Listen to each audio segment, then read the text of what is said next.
Assalamualaikum warahmatullahi wabarakatuh. Kita tentang Dr. Lewis Dekker, antara kecewa dan bangsa. Tuhan adalah Maha Kuasa. Atas pertolongannya, rombongan Didi sampai ke Indonesia. Walaupun tidak semuanya, 3 orang meninggal di perjalanan akibat penyakit yang diderita ketika berada di tempat pembuangan Suriname. Mereka berhasil sampai kembali ke Jakarta. Lalu mereka berpisah. Didi tetap tidak mau menggabungkan diri kepada tentara Belanda. Ia benar-benar sudah tak mau lagi menjadi kaki tangan Belanda yang sejak mudanya menjadi ejekan cemoohan dirinya, bahkan ketika ia menjadi seorang wartawan. Banyak tulisan-tulisannya yang mengecam penduduk Belanda beserta kekejamannya. Dengan menyamar sebagai seorang pedagang, dengan mudah Dede masuk dari daerah yang akhir sampai ke tempat daerah dahulu bertempat tinggal. Dengan langkah yang lemah, ia menghampiri sebuah rumah yang dahulu pernah ia diami bersama istrinya.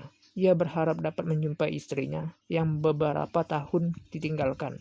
Dari keterangan pembantu istrinya yang dahulu, Dede mendapat keterangan tuan siapa, nyonya besar, sedang pergi dengan suaminya. Saya adalah Dede Rajiman, jawabnya dengan tenang. Tetapi sebenarnya hatinya amat kecewa ketika mendengar bahwa nyonya besar sedang pergi dengan laki-laki lain.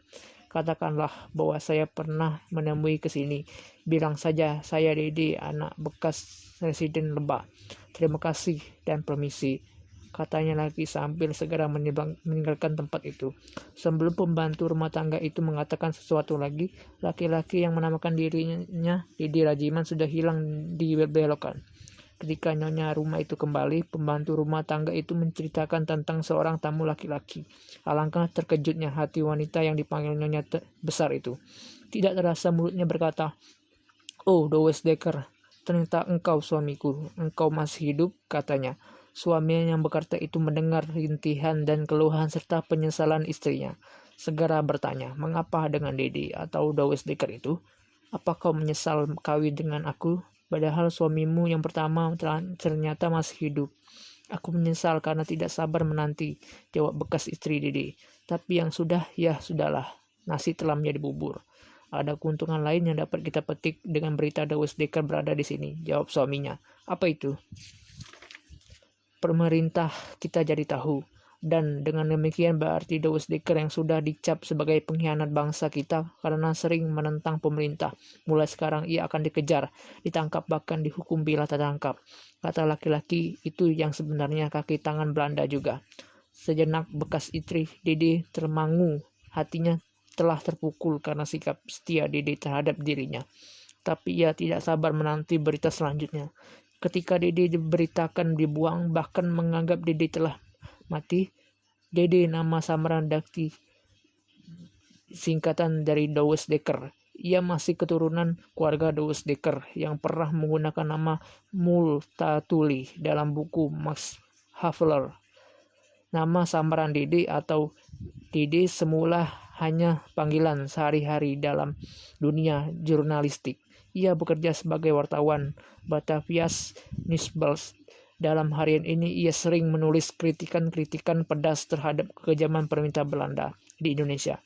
Walaupun sebenarnya ia masih keturunan Belanda, tetapi ia menentang tata cara pemerintahan penjajahan, bahkan dengan gaya bahasa yang lunak tetapi menjatuhkan. Lewis Dekker menganggap bahwa pemerintahan Belanda harus dihancurkan.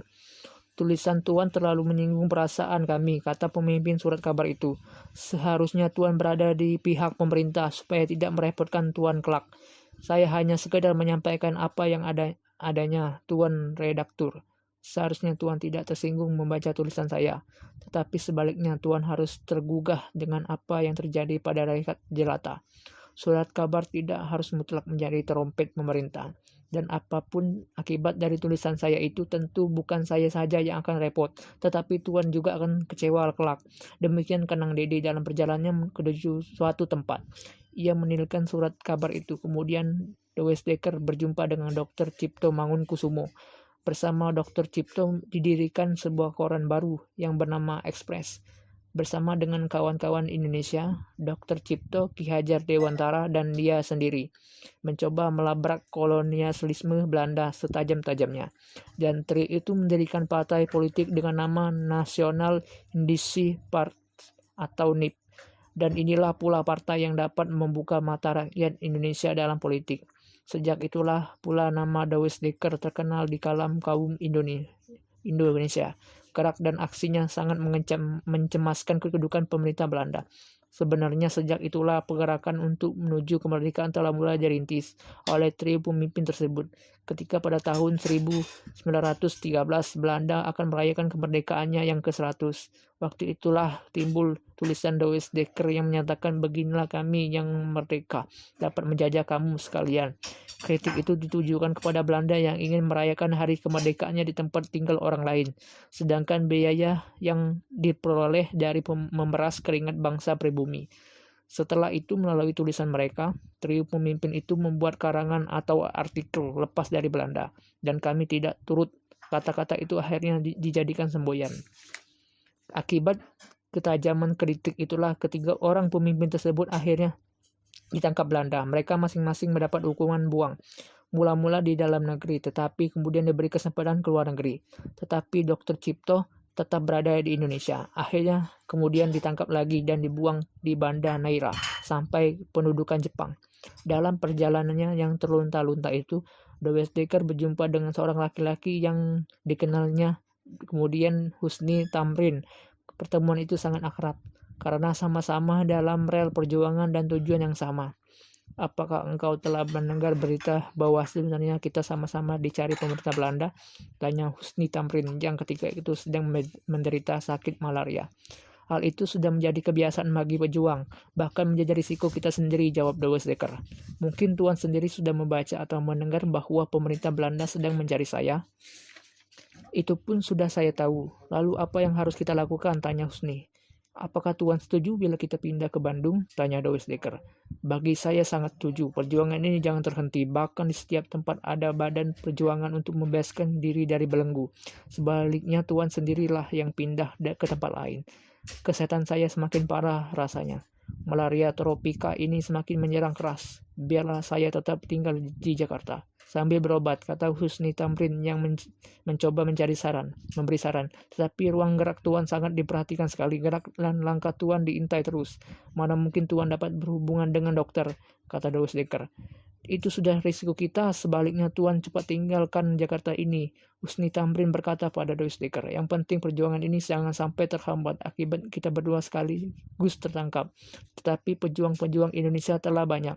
Douwe Dekker seakan mengkritik ucapan Husni Tamrin, tetapi ia segera memaklumi bahwa kata-kata itu dimaksudkan Husni Tamrin karena menyayangi Douwe Dekker.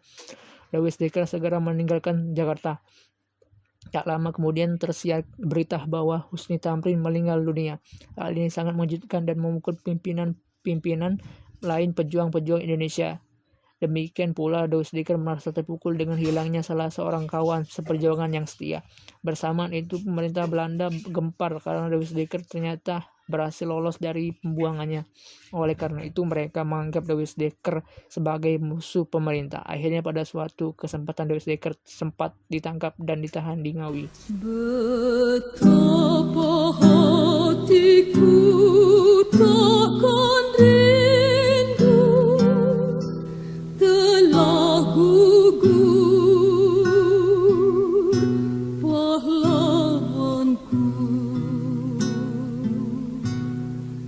Betapa hatiku tak akan sedih hamba ditinggal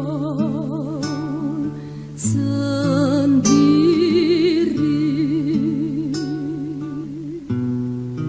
Sia